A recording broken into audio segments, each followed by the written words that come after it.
Buenas tardes, estimados estudiantes. Soy el profesor Juan. Hoy día vamos a hablar sobre literatura contemporánea. Esta denominada literatura contemporánea se desarrolla desde el contexto histórico de la Primera y Segunda Guerra Mundial. Estamos hablando entre los años 1914 hasta el año 1945, aproximadamente 30 años. Durante también la Guerra Civil Española, la Guerra Fría que se produce más o menos a los finales del año 69, la década de 69, la década 60, mejor dicho. También se da con, digamos, el descubrimiento y el estudio, ¿no?, de la teoría de la relatividad de Albert Einstein. Digamos que estos cuatro factores fueron los que contemplaron para que después se manifieste en lo que es la literatura contemporánea. Características: es la novela experimental. Digamos que durante este tiempo, la novela experimental significa una renovación de la estructura y contenido de la novela. Es decir, abandona los moldes clásicos de una novela tradicional, en la cual, digamos, la narración era de manera lineal, ¿no?, para volverse no lineal.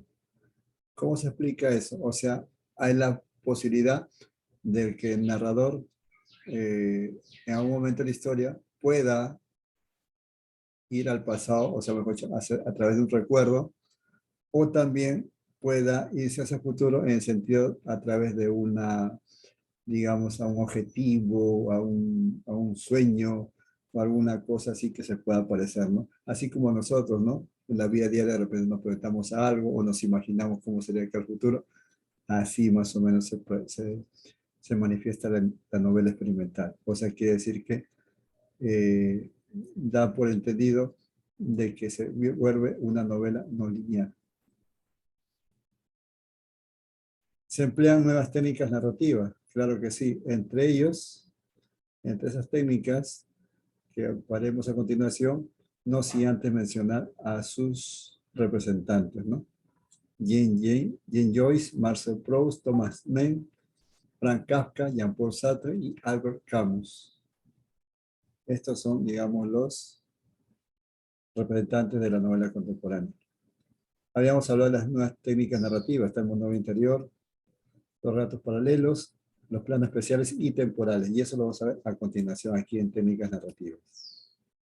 El monólogo interior. Esta técnica literal se enmarca dentro de este flujo de conciencia. A través del autor pretende imitar en el inconscientemente los pensamientos, o sea, mejor dicho, se siente que el personaje protagonista puede ser manejado en su forma de pensar. Quiere saber qué es lo que piensa. Nos hace entender eso, mejor dicho. Esta técnica permite suprimir la distancia entre el narrador y el personaje. Quiere decir que lo hace como si fuese uno mismo. Su máximo impulsor fue James Jones. Otra técnica narrativa es el flashback. El flashback consiste en romper el orden cronológico y dar saltos en el tiempo, o sea, del presente al pasado para explicar a un hecho en un plano temporal. Por eso se dice flashback. Flash significa, como decir, imagen o captura, y back significa hacia atrás.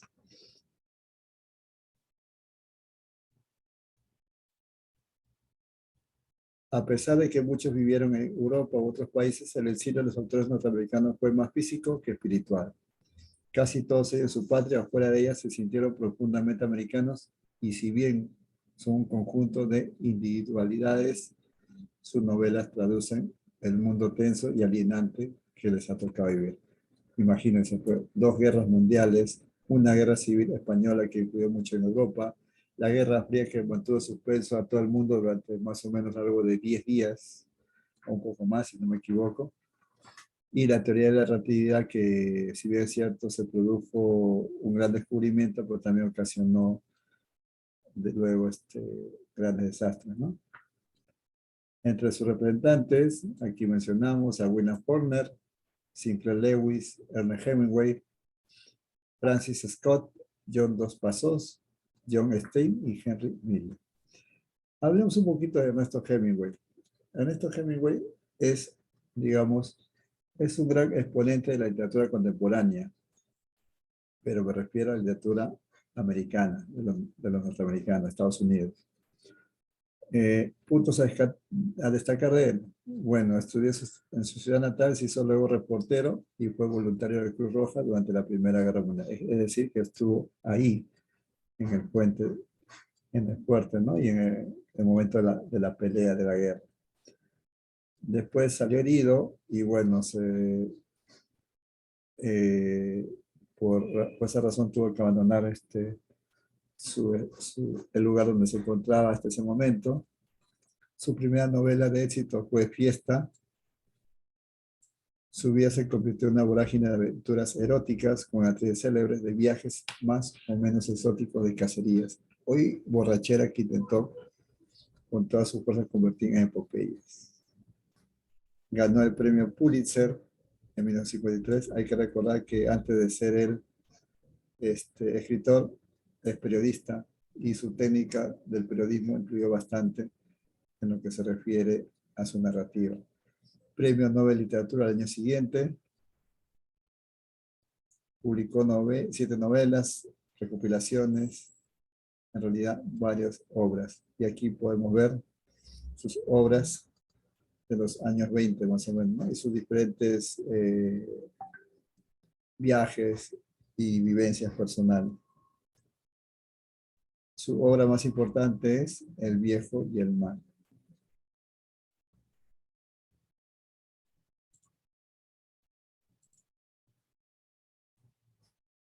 La obra El viejo y el mar, el género narrativo, especie novela corta, tema, una expresión de dos fuerzas antagónicas, el hombre contra la adversidad y la perseverancia humana. Galardón, Premio Pulitzer, 1953. Digamos que esta novela, pues corta, solamente tiene pocos, digamos, personajes, ¿no?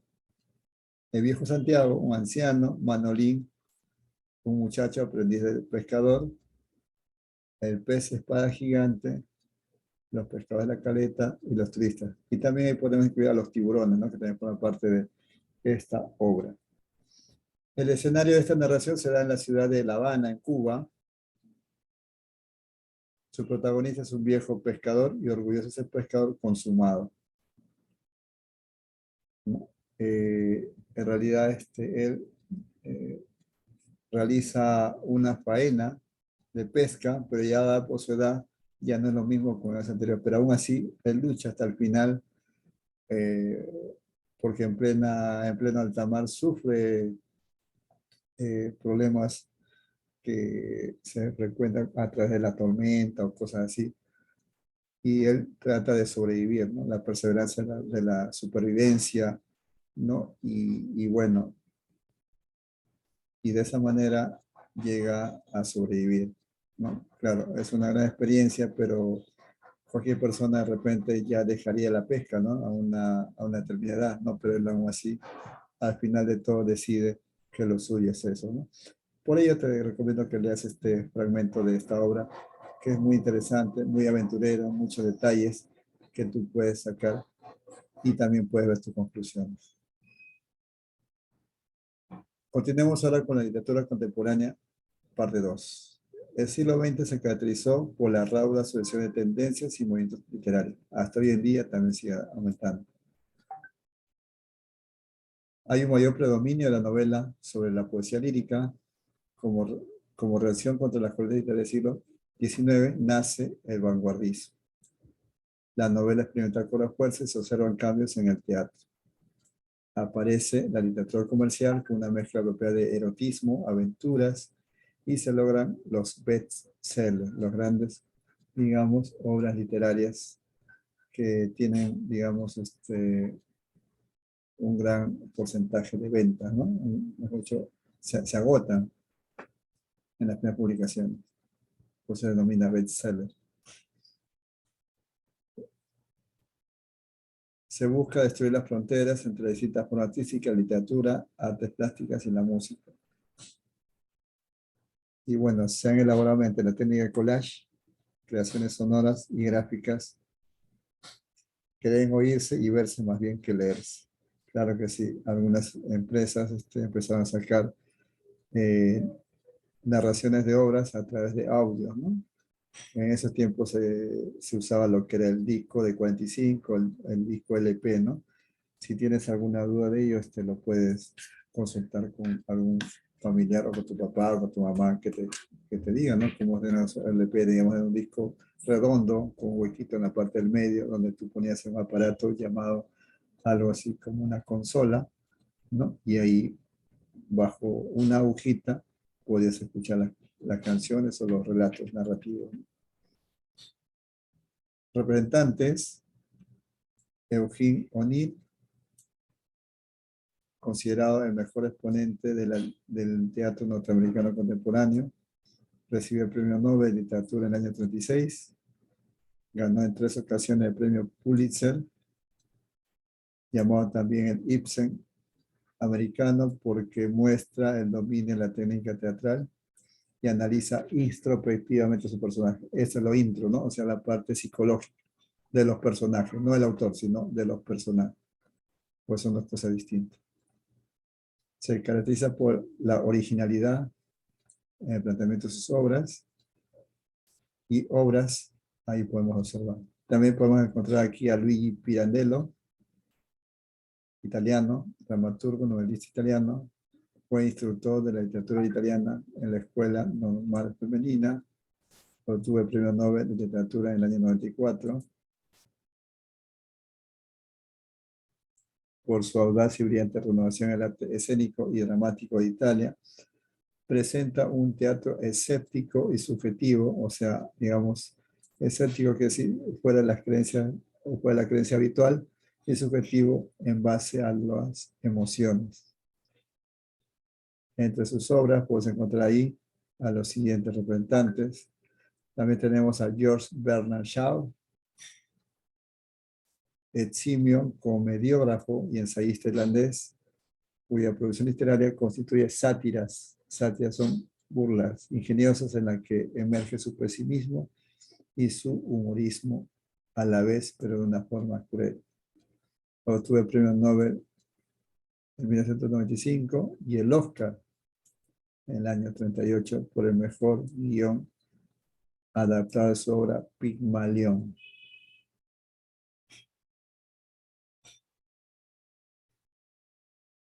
Sus obras están llenas de idealismo y humanidad y hace una crítica social también. Y ahí podemos apreciar algunas de sus obras literarias.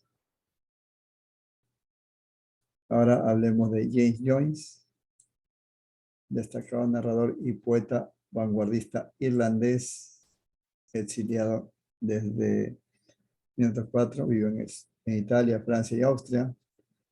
La obra de Joyce abre un cauce a la novelística moderna al crear un nuevo lenguaje literario.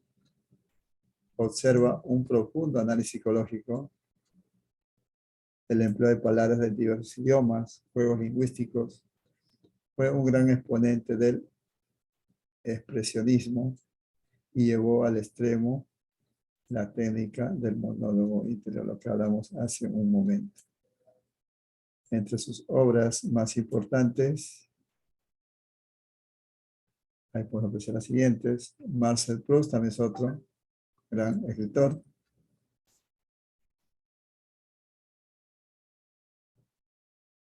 Su lenguaje es ajeno a las reminiscencias poéticas tradicionales. Proust intenta recuperar el pasado a partir de los recuerdos más simples. Sus personajes inspirados en la realidad no hacen sino envejecer y vivir en el tiempo. Ganó el premio Goncourt en 1919 y digamos que un estilo totalmente distinto debido a que cuando era joven, muy pequeño, sufrió problemas de salud, lo cual lo motivó a estar la gran parte de su vida sentado, ¿no? Por eso se dice que vivió en la sociedad obligada. Aquí vemos sus novelas. Ahora podemos ver a Jean-Paul Sartre, célebre filósofo, ensayista, novelista y dramaturgo francés. Sostiene que el hombre es una pasión inútil y la libertad para construir su destino es la fuente de su principal angustia. Este gran pensador consideraba a la literatura como un compromiso social y político. El escritor con su tiempo, ganaba el Premio Nobel de Literatura en 1964, pero no lo recibió, lo rechazó. Entre sus obras, ahí podemos apreciar algunas. La náusea es una de las mejores, la recomiendo. Ahora veamos a Albert Camus, un gran novelista francés, bueno, argelino francés. Fue galardonado con el Premio Nobel de Literatura. Muere en un accidente automovilístico. Dejó una producción literaria que ha influido en el pensamiento moderno. Es considerado uno de los escritores que más ha influido en todo el mundo. Afirmó que el absurdo es el elemento constitutivo de la vida y la condición del hombre. Y ahí podemos apreciar sus obras. La peste es una de sus obras más importantes. Bertolt Brecht, otro gran escritor. Habsburgo, poeta alemán, uno de los más influyentes del siglo XX, creador del teatro épico, también llamado teatro dialéctico. Marxista es una tendencia política, social, y enemigo acérrimo del nazismo. Por tal motivo tuvo que emigrar en 1933. Participó en la Primera Guerra Mundial y regresó a su patria con el fin de la Segunda Guerra Mundial. Transformó radicalmente el teatro y su técnica de distanciamiento. Considera que el teatro es una descarnada representación de la vida real. Y bueno, ahí podemos ver a sus obras. Podemos ver también a Hermann Hesse, escritor alemán. Perteneció a la literatura europea entre guerras, o sea, se refiere a la Primera y Segunda Guerra Mundial y también con lo que se refiere a la Revolución Española. La espiritualidad que emana en sus escritos lo convirtió en un autor emblemático para los jóvenes de la década de 60 y 70. Ganó el Premio Nobel de Literatura en el año 46. Y entre sus obras literarias podemos destacar las que aparecen ahí. William Faulkner, natural de Estados Unidos, al igual que Hemingway. Sus obras destacan el drama psicológico y la profundidad emocional. Creó un territorio imaginado llamado Yonapatagua Country, mediante el cual describió la vida de los estados del sur tras la guerra de secesión. Hay que tener en cuenta de que Estados Unidos también hubo una gran guerra entre las personas que vivían ahí, o sea, los indios, contra los ingleses, ¿no? Que habían tomado una parte de su territorio, ¿no? Y terminó descarnadamente en una guerra desigual, ¿no? Porque los ingleses y bueno, los hacendados, ¿no? Tuvieron una gran injerencia en eso. Este autor también influyó en los autores del boom literario y obtuvo el Premio Nobel de Literatura en el año 49. Ahí podemos ver algunas de sus obras, que en este caso destaca El sonido y la furia. Bueno, y hasta aquí la clase del día de hoy. Ahora desarrollemos las actividades y las prácticas relacionadas al tema de hoy.